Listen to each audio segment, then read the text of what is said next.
Good afternoon, everyone. Thank you for joining us for the Parent Coaching and Support for School-Age Children webinar.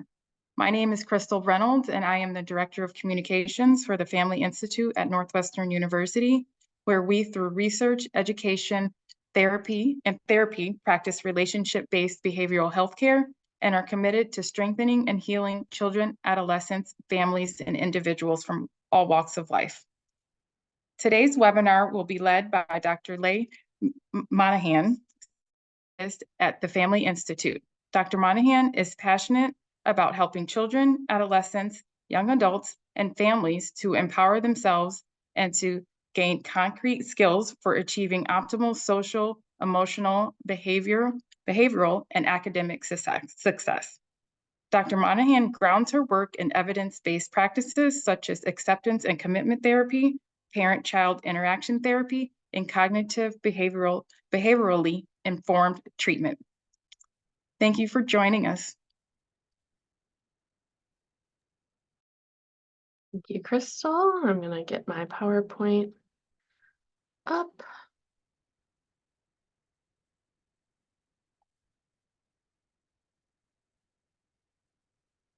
Okay, thank you. Welcome, everyone. Thank you for joining us today. Like Crystal said, my name is Leigh Monahan, and I'm really excited today to share with you a topic that I'm really passionate about and think is a very helpful tool for families, parent coaching and support for school-age children.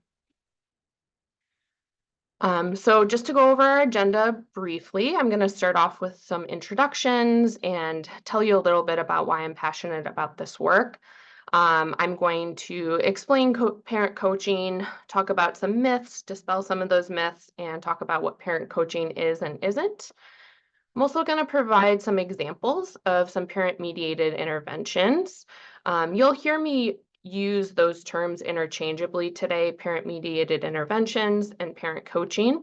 I'm talking about the same concept, and we'll dive into what that means and talk about some presenting concerns that this can be especially helpful for.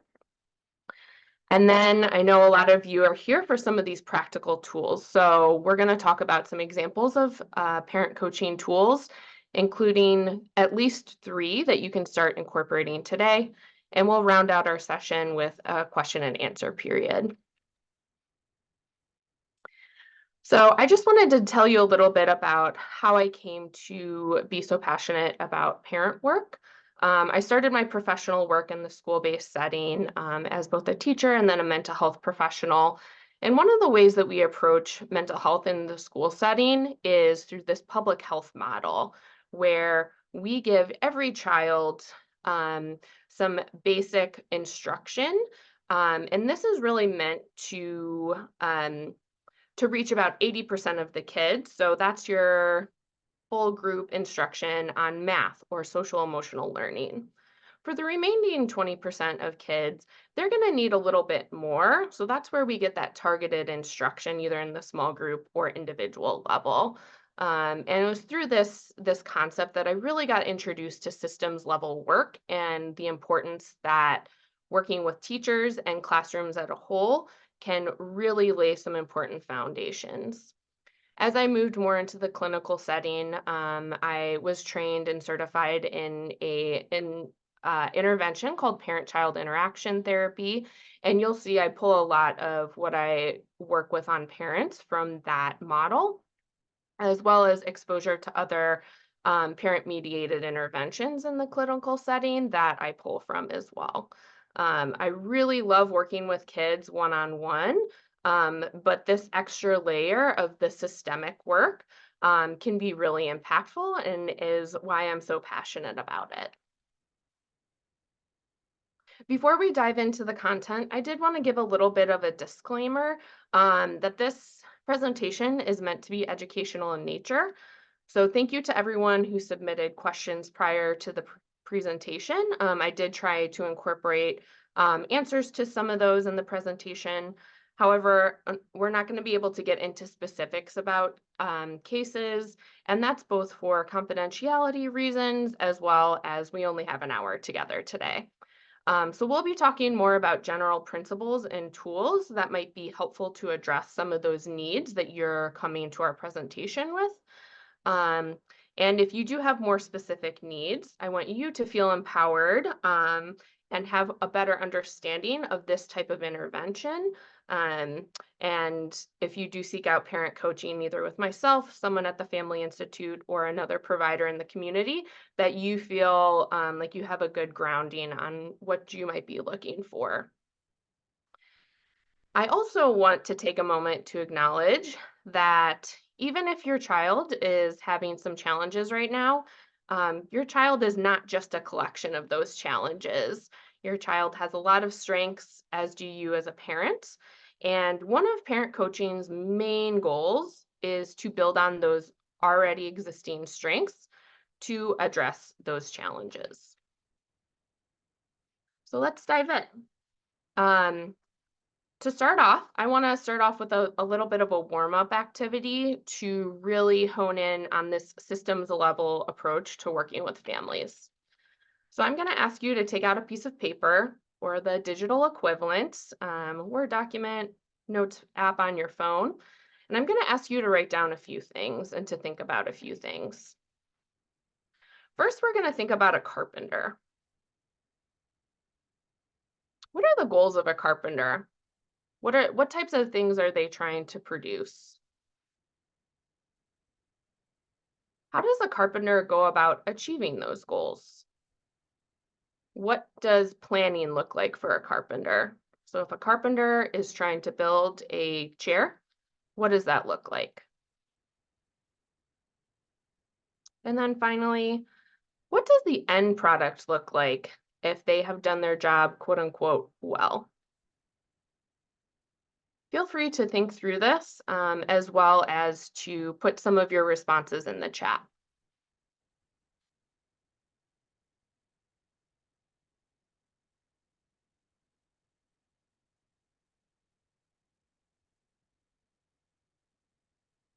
Next, we're going to think about a gardener. And I'm going to ask you to think about those 3 sets of questions. What are the goals of a gardener? What are they trying to produce? What's their end product? What does planning look like, and how do they go about achieving those goals? And what does it look like if they've done their job, quote unquote, well?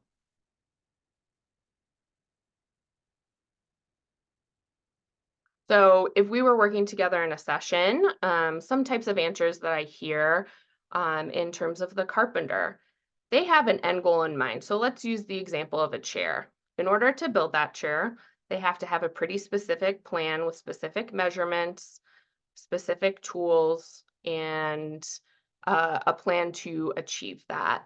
It's pretty prescribed, and if you deviate too far from that plan, you're going to get a wobbly chair, or a chair that's not as comfortable.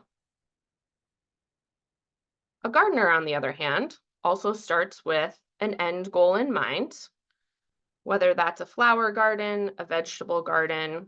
They have some ideas about what they want that to look like. However, there's a lot of things outside of their control that they can't really plan for or prevent, but they can provide some environmental strategies to help with that. So for example, a gardener can't control the weather, right? If there's not a lot of rain coming, they can't make it rain, but they can use a hose to provide some more water. If there's too much sun, they can move that plant to a different area of the yard. They can add fertilizer to the soil, right? There's a lot of environmental strategies that a gardener can use to help those plants come to fruition. But a lot of it is they're going to have to step back and see what happens.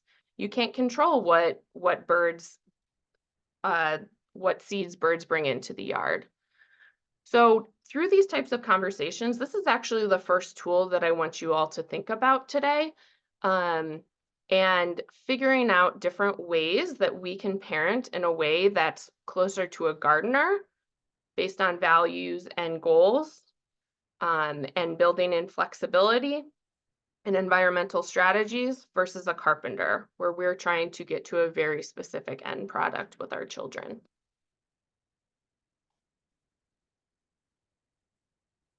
As we go through the rest of the presentation, I want you to keep this overarching goal and core belief that I bring into my work in mind. I truly believe that kids and parents are doing the best they can with what they've got. And sometimes they benefit from having some more support.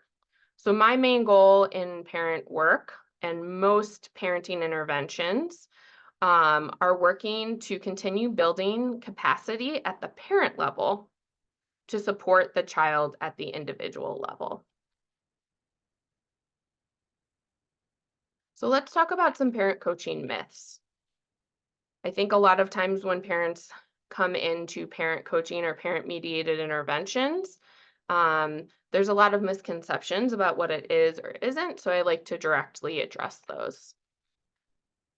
So first of all, parent coaching is not quote unquote fixing your child simply because your child doesn't need to be fixed, right? Your child has a lot of strengths, a lot of things to build off of. And it's less about fixing your child and more about creating an environment where they can really show those strengths. Parent coaching is also not meant to be blaming or causational. So even if your child is struggling, you did not cause this. You are not to be blamed for this. So that's a really important understanding that I want people to walk away with. This is not saying you are responsible for your child's challenges. And I want it to feel empowering that there's a lot of things that you can do on the environmental level, on the support level, being a gardener, to help your child with some of those direct concerns that you have. Parent coaching is also not individual therapy for parents. I think sometimes people come in worried that this is going to be really fixated on them and things that they need to work on an individual level. While some of that may come into our sessions, if the needs exceed what we're able to address in this type of setting, I'm more than happy to connect people with other providers at the Family Institute or in the community to help work on some of those individual skills.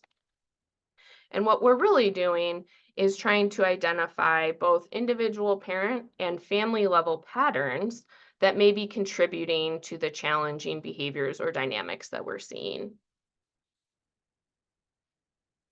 This is also not family therapy. That's a different medium. And there's lots of great family therapists out there that can help work on some of those dynamics and interactions in a more direct way. And finally, parent coaching is not one size fits all. Together, during my parent coaching sessions, we work a lot on problem solving and experimenting to find what works for your family. You'll probably notice in this presentation that I'm not presenting on one specific parenting program. There's a lot of different evidence-based programs available. And in my work and in a lot of parent coaching work that clinicians do, we pull from evidence-supported or evidence-based strategies in order to tailor the services to the specific needs of your family in the real world. And finally, what we're working on is building this psychological flexibility. So providing some structure and support that you can pull from and feeling confident to increase the flexibility and apply these skills in a flexible way as challenges come up in the real world. So I'm not going to spend a lot of time on the research, but I did want to give you some overview of some of the support that the research suggests for parent-mediated interventions. Like I said, there's a lot of evidence-based programs out there, but I am going to present just a little bit of information from some bigger meta-analysis or systematic review studies that pull a number of different articles together and looking at effects on a wider scale. I will give you the heads up that there's a lot of words on this the next few slides, so just take it in, and I bolded some of the main points. So the first study that I referenced was a meta-analysis that looked at online parenting interventions, and they found that the pooled effects gave support for effectiveness both in child behavior concerns as well as parenting outcomes. So level of parenting distress or self-efficacy or the behaviors that they're engaging in. The next article looks at a little bit of a younger presentation, but I did want to present it here to show you that there can be a wide-ranging effect that parent interventions can have, including different areas of development, attachment, and directly some of those behavior challenges or behavior problems. And finally, Furlong and colleagues in 2012 showed that there was a positive impact on behavior, parental mental health, and parenting skills. So what I would like to highlight on this slide is that parenting interventions can have a positive impact both on child outcomes as well as parenting practices and level of stress. This next slide, I just wanted to highlight a couple of different populations that have been showed to especially benefit from working in parent support and parent coaching. So we have seen positive effects in kids with on the autism spectrum, as well as kids who have ADHD. And as you can see on this slide, there's also a mix of support for both child-related outcomes as well as parent-related outcomes.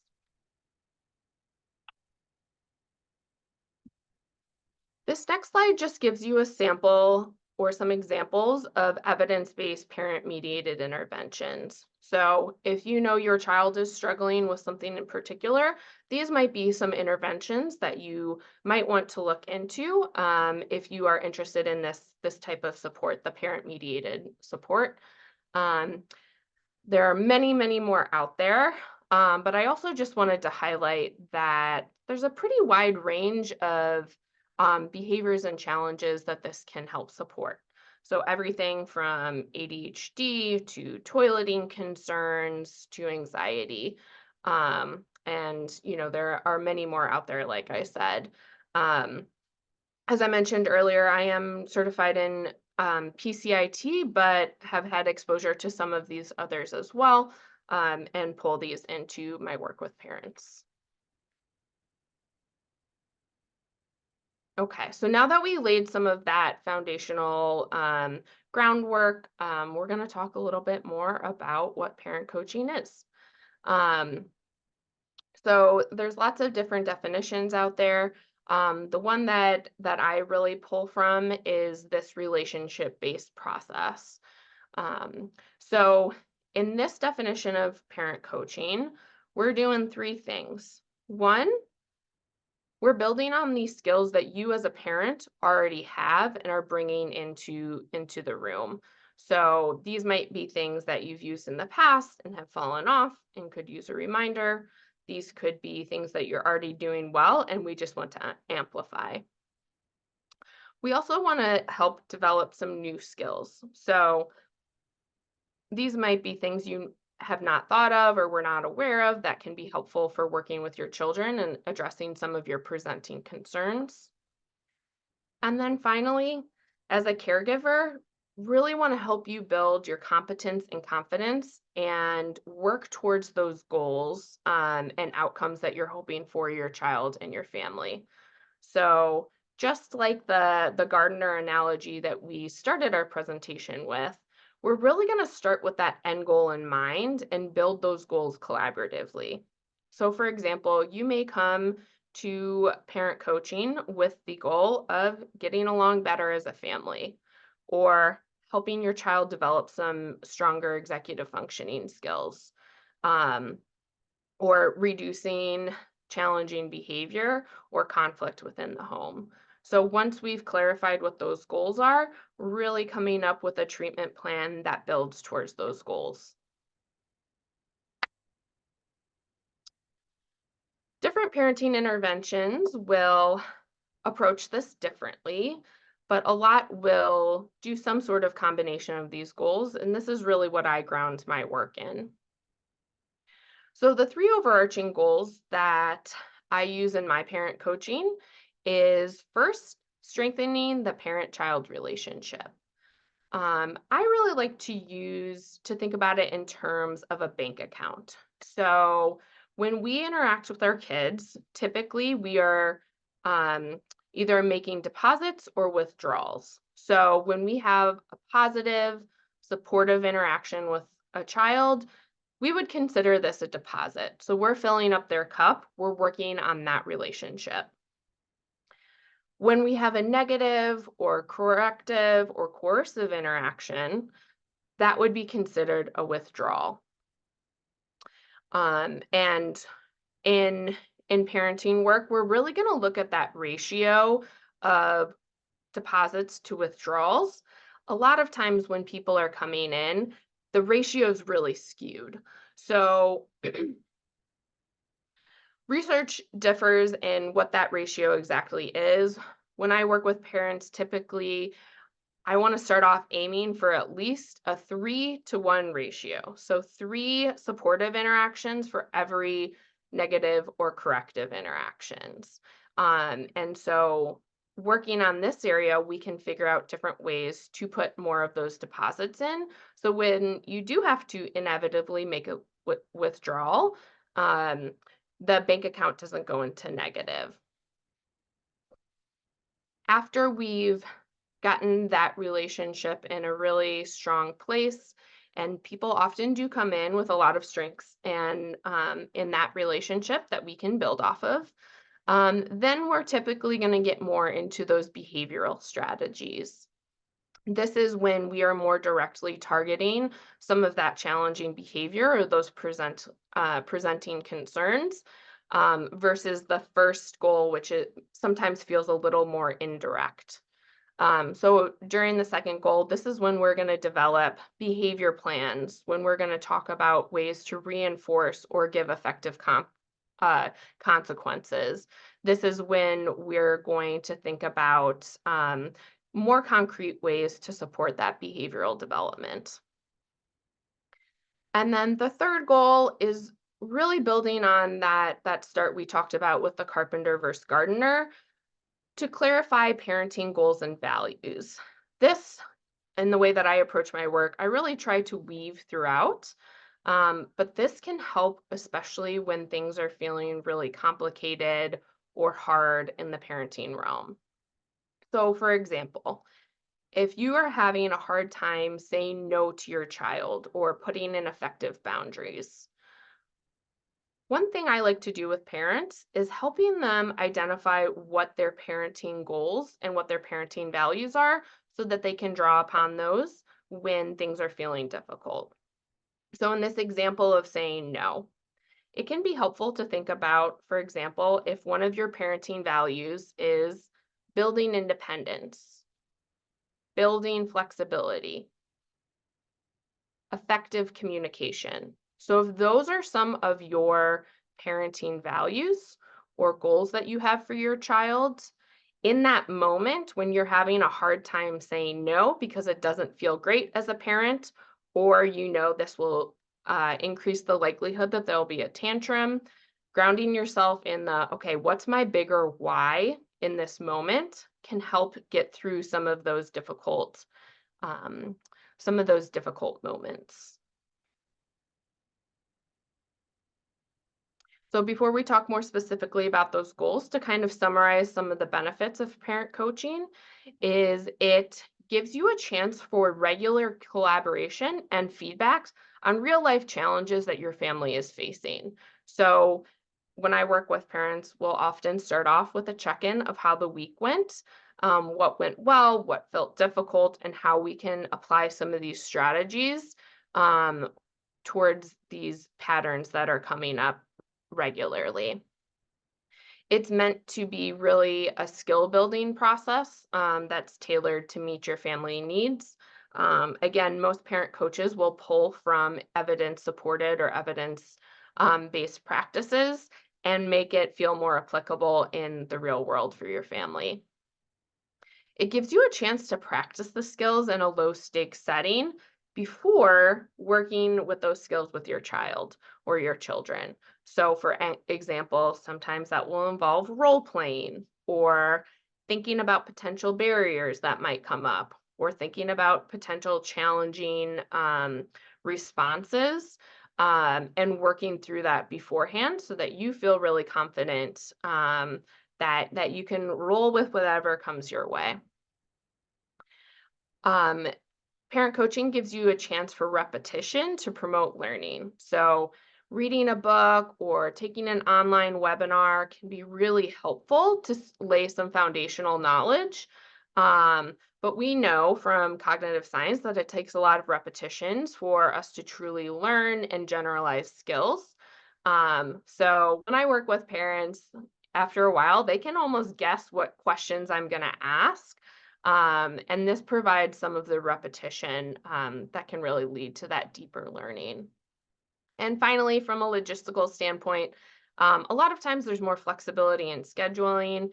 After school slots can be hard to come from. So if you have a daytime schedule that allows for a little bit more flexibility while the kids are at school, that can be another benefit. All right, so let's start talking about some of these other tools. Um, so to remind you, the first goal is strengthening that parent-child relationship. And these are just some examples of tools to build that toolbox towards this goal. There are many others, but I just wanted to provide some examples before we really do a deeper dive into that first tool. So if you take nothing else away from this presentation today, what I really want to encourage you to do is incorporate some version of this special time or connection time with your child. Let's look a little bit more specifically at what that means. So special time is actually a therapeutic practice, and it's a little bit different from your typical one-on-one interaction with your child. One way I like to think about it is almost like a daily dose of medicine. And as we think about that bank account analogy, a really concentrated time to build up those deposits. There are really two benefits to special time or this connection time. You can come up with your own name for it. Um, but on one benefit is it helps the child on the receiving end of those positive deposits and works on building that special relationship that you have and helps them practice some of those leadership skills. So the first benefit is on the child side. The second benefit is actually for the parent. So this is going to give you daily practice at working on some of those skills that we talk about in session, as well as filling up your deposits and building up your repertoire of and experiences, positive experiences with your child. So let's talk a little bit more logistics. So this is designed to be 5 to 10 minutes daily. Now, I know we live in the real world that it's really hard to get this in on a daily basis, but the more you can do this, the better. It's also intentional that it's a short amount of time to make it feel more doable, to get it in every day. And this is actually you practicing setting a limit as well as your child accepting a limit. So after that 5 to 10 minutes, I encourage people to say something like, special time is over for today, but I can't wait to play more tomorrow. Or special time is over today. I'm going to run to the bathroom and then we can keep playing. So you can keep playing with your child, but really practice putting in that limit and supporting them through that limit if they have a hard time. Some things to keep in mind with special time. This is meant to be a child-led playtime or a child-led interaction time. And we'll talk a little bit more about what types of activities are best suited for special time, but we really want this time to be more about the interaction rather than the activity. What this means from a parent perspective is you're giving your child the focused attention for that 5 to 10 minutes. So that means phones away. We're not multitasking. We're not, checking on dinner. We're not having a phone call with grandma. Those are all really important activities as well. But we really want to protect this time where you're focused on your child and able to really lean into that interaction.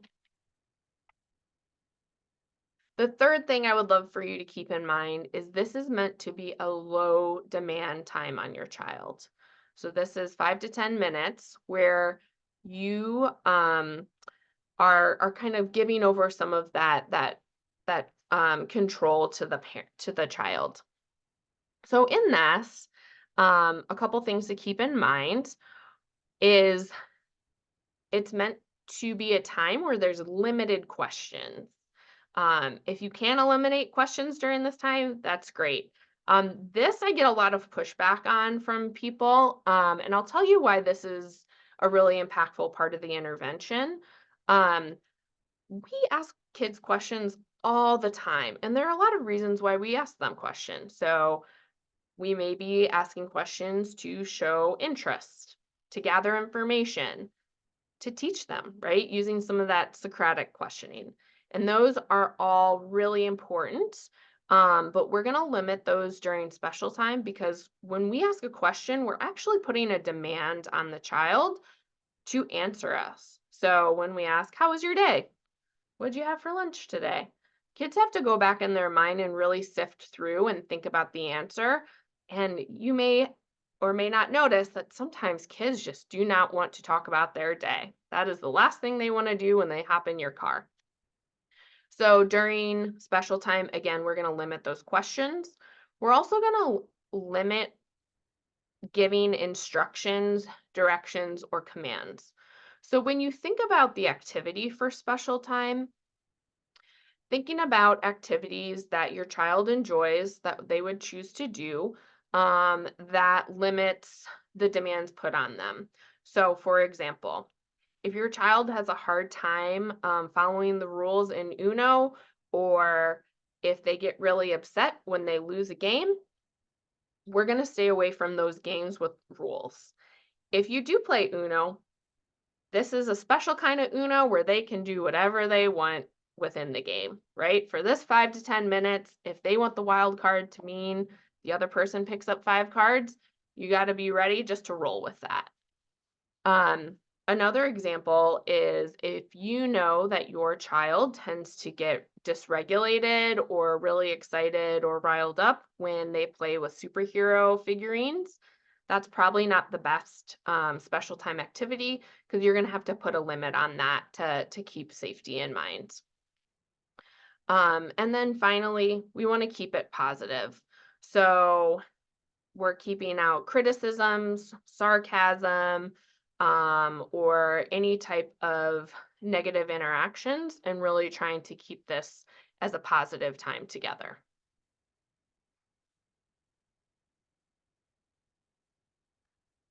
All right, so now we're going to talk about goal number 2. To remind you, this is when we're more directly addressing challenging behavior. Now, many times people, understandably, when they enter services, want to address this goal right away, and we may to some degree. However, these practices are a lot more effective if that first goal of strengthening the parent-child relationship, if we've already made some progress on that. So it's understandable that parents want to jump in right away, but these strategies are going to be much more effective if we have already made some progress on goal number 1. So again, these are just a sample of some of the things that you may work on in this related to this goal. And we're going to dive into this first tool of selective attention. So, selective attention, one way I like to think about it is using your attention like a spotlight. So, you as a parent, kids are paying attention to what we're doing all the time, which Can be a lot of pressure, but can also be really empowering. One important caveat towards this goal is before using it, we really need to think about what type of behavior is happening. One way I like to think about it is this disruptive behavior or is this destructive behavior? So disruptive behavior would be more of these lower lying behaviors that we don't necessarily condone. We don't want to see them do more of.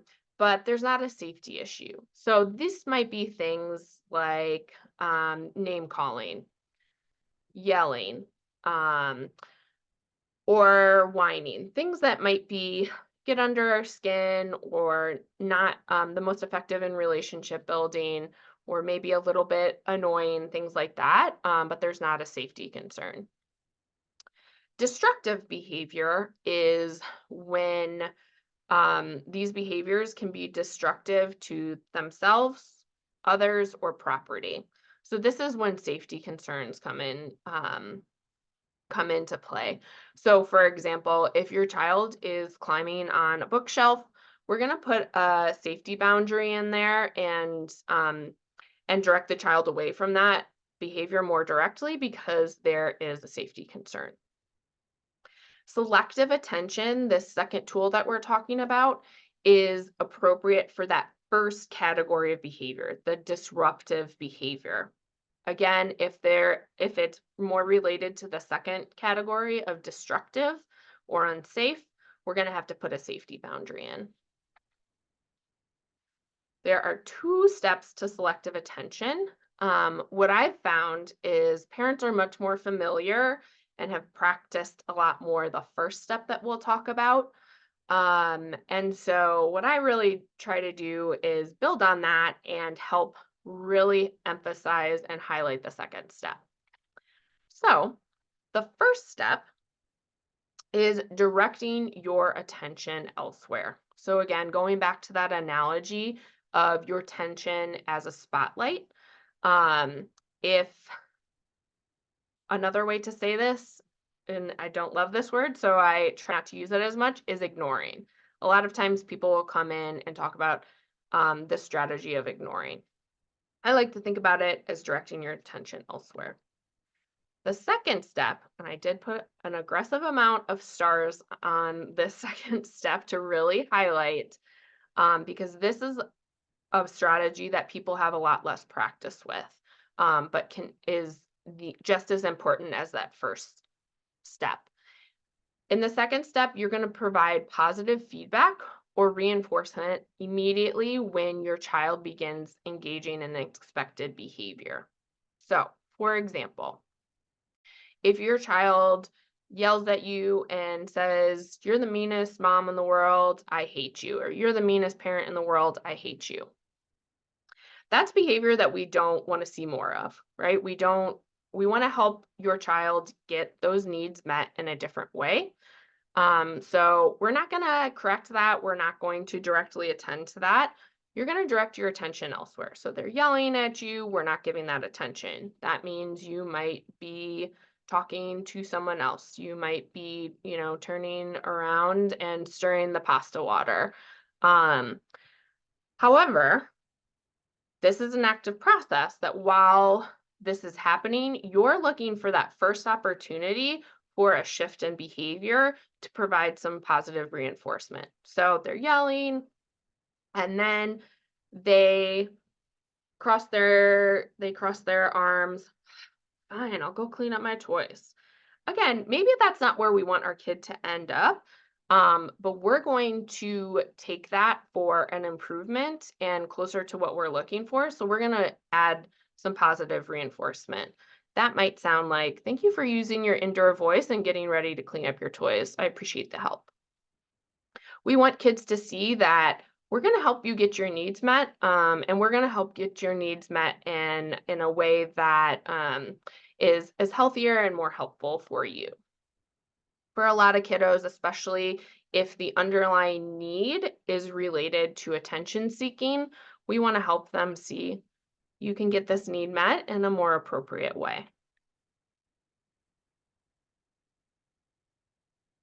And then finally, we've already talked a little bit about this goal, is helping parents clarify what their parenting goals and values are.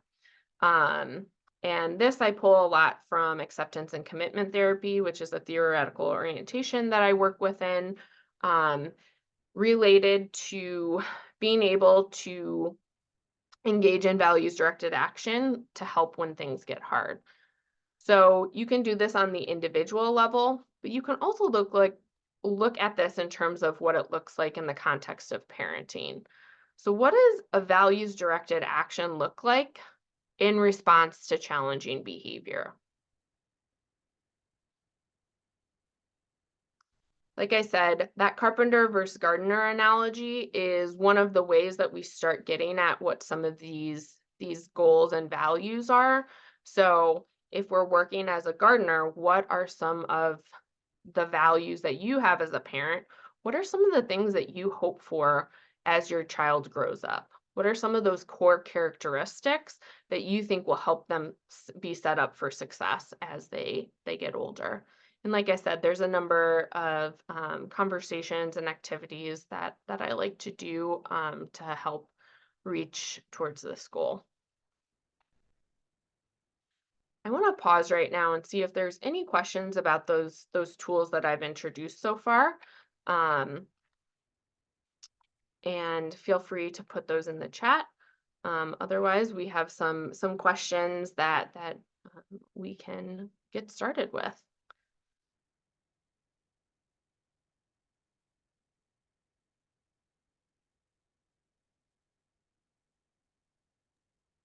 All right, thank you. That was very informative.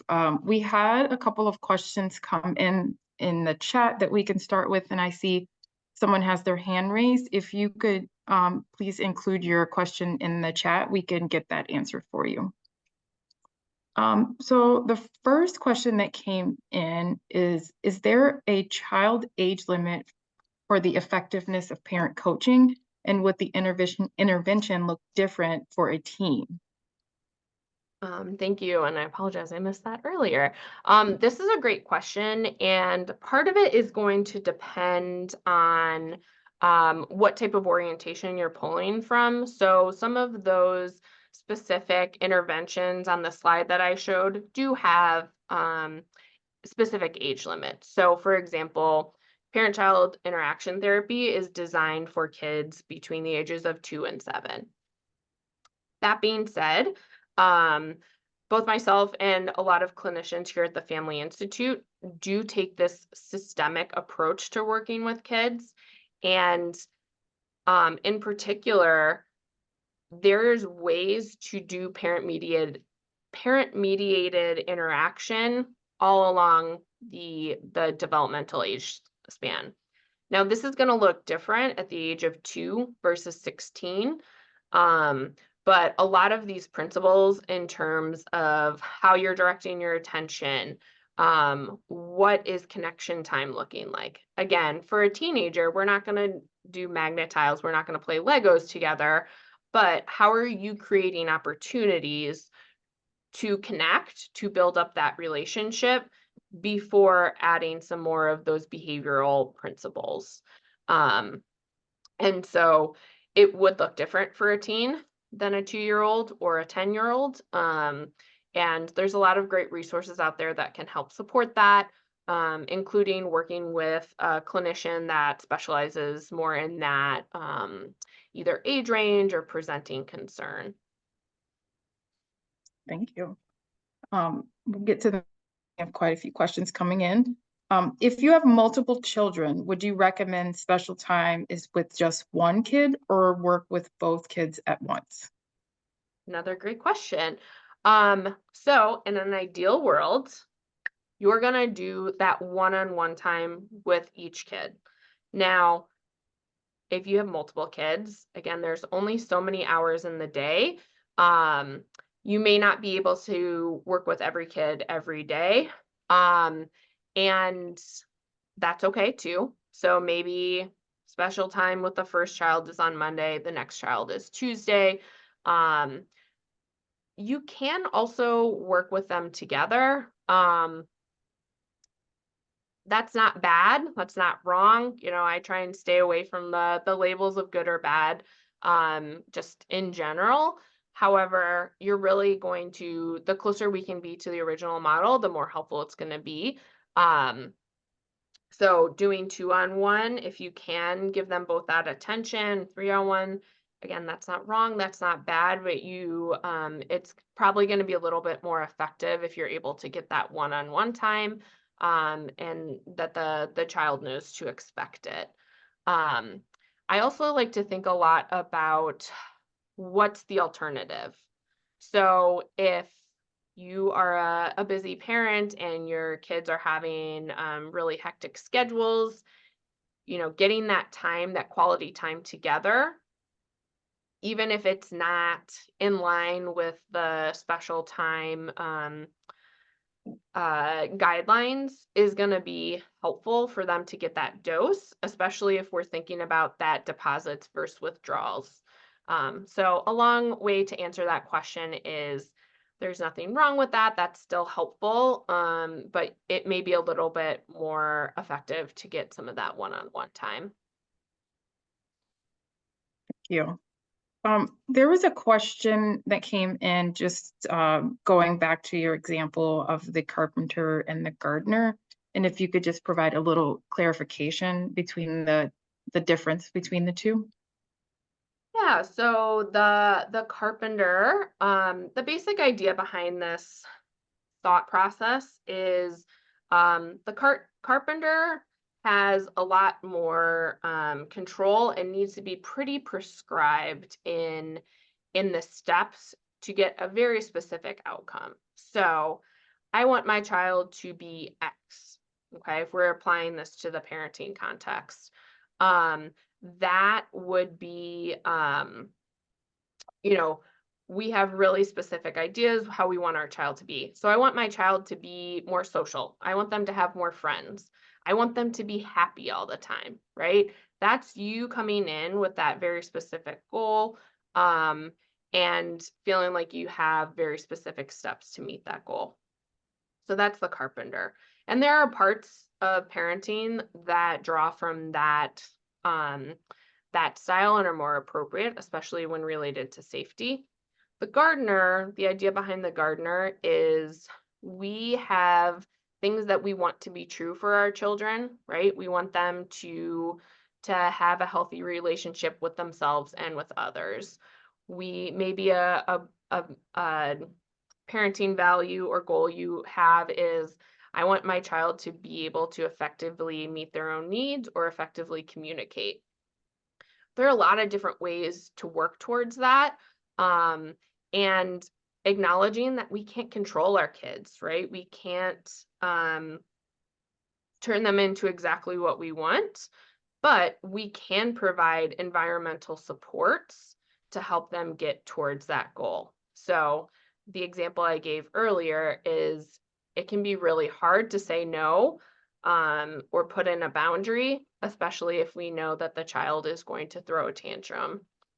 So drawing from that boundary or that value of, I want my child to be able to regulate when they're distressed, and I'm going to use this as an opportunity to help them with that. We had a couple of questions come in related to ADHD. So one, how do you approach destructive behaviors, throwing, punching siblings when shame sits on the surface for ADHD kids and the child is already worked up? And then if your experience with ADHD includes ODD and or parent-directed ODD. Yeah, so like I said at the beginning of the presentation, some of the more specific questions are hard to answer in this this presentation, but what I will say as kind of an overarching answer to that is starting with, I'm glad that that person brought in the thought behind there's a lot of shame a lot of times with kids who have ADHD or ODD. So a lot of times those kids, if we think about that ratio, we're looking for that 3-to-1 ratio. A lot of times it's very heavily skewed in the other direction. So kids with ODD or ADHD are hearing, no, don't, stop. They're getting this message from not just parents sometimes, which is understandable because it can be really hard when these behaviors are coming up a lot, but they're getting this from peers, they're getting this from teachers, they're getting this from other members of society.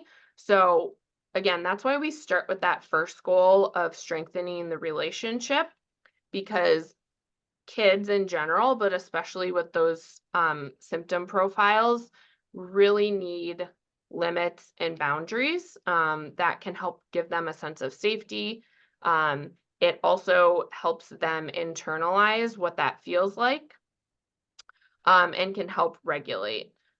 So if kids are having a hard time with limits, helping them practice in that safety of the home setting is going to generalize to areas outside of the home setting as well. And I forgot the second part of that question, Crystal. I think you covered it together. Thank you. We do have a follow-up question to the one-on-one time with the child. What about if it's both parents, do you swap days? Is it one parent? Can it be the same parent every day? So just if you could talk a little bit about that. Yeah. So again, there's the ideal and then there's the reality. So the ideal would be, if there's two parents or caregivers in the household, that they're both getting that time in every day. Again, that may not be the reality of what's available to you. And so just doing your best to get as much as possible. Um, a lot of times there is, especially as kids get older, sometimes kids feel closer to one parent than the other. This can be really impactful to have the parent that gets less of that one-on-one time. If you can focus on getting some of that at a higher rate, that can be helpful too. So again, thinking about what's the ideal and then what's the reality of what's available to you, and not to add it as a thing that's another way to feel pressured, or that you have to get this in. But again, that's why we come back to these values of what's values directed about this, communication, building that relationship. And so thinking about what's the alternative and reaching more towards that goal of a daily with both caregivers. Thank you. I'm going to do a question that came in, a pre-submitted question. How can parents support their child in moving from negative self-talk to more positive and flexible ways of viewing themselves and the situations in which they find themselves?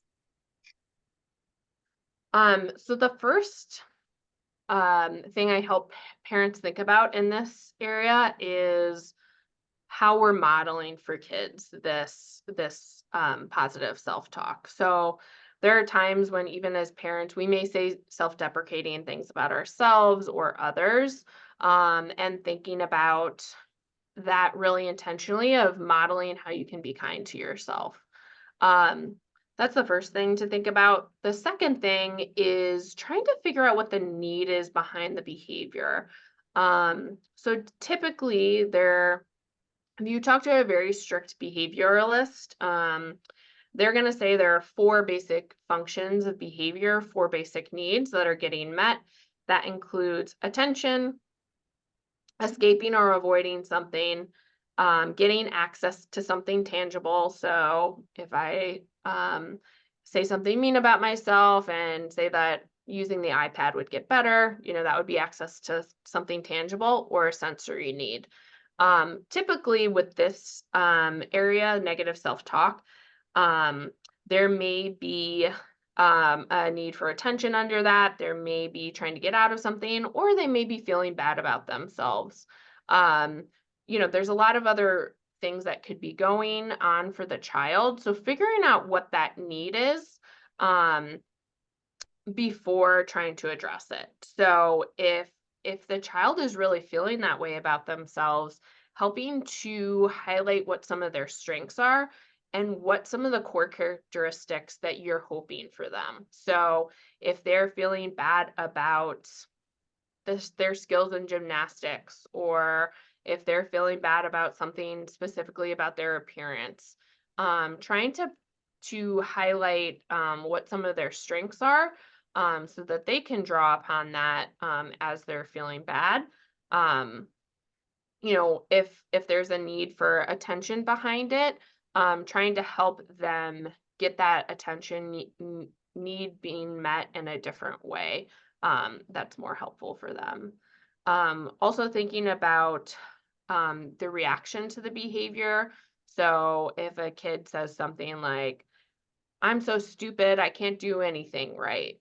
How are we reacting? Are we jumping in, giving a lot of reassurance, saying, "No, that's not right," which are all things that we believe and want them to believe, or are we giving them a chance to really express where that's coming from and using that attention and as a spotlight in a different way? Okay. We have about 4 minutes left, so I don't know. There's one question that came in regards to how clinicians can become trained or certified in parent coaching. So it depends on what intervention. So for example, the parent-child interaction training involves like specific training. There's about a 2-week work, the way that I did it at least. I had training for about 2 weeks, and then I had a year-long supervision with one of the trainers where I got feedback on specific cases. So that's just one example. So if you are trying to get certified in a specific type of intervention, usually there's some sort of certification process like that. On the other hand, in this presentation, like I said, I wasn't talking about one specific parenting intervention, but pulling from a lot of different evidence-based interventions. In that case, I would recommend, going to trainings or talking with clinicians, other clinicians that do have that type of experience, getting effective supervision in that, and building your skills that way. So there's kind of two routes, the formal and then the informal way. Thank you. This has been really informative. We want to thank you for joining us today and thank everyone for joining us as well. This webinar will be recorded and shared after the event. Also, if you are needed of support, or if you know in need of support, you can visit our website at family-institute.org. And we now have online scheduling available for you that you can find right on our homepage. Again, thank you again for joining us and have a great day.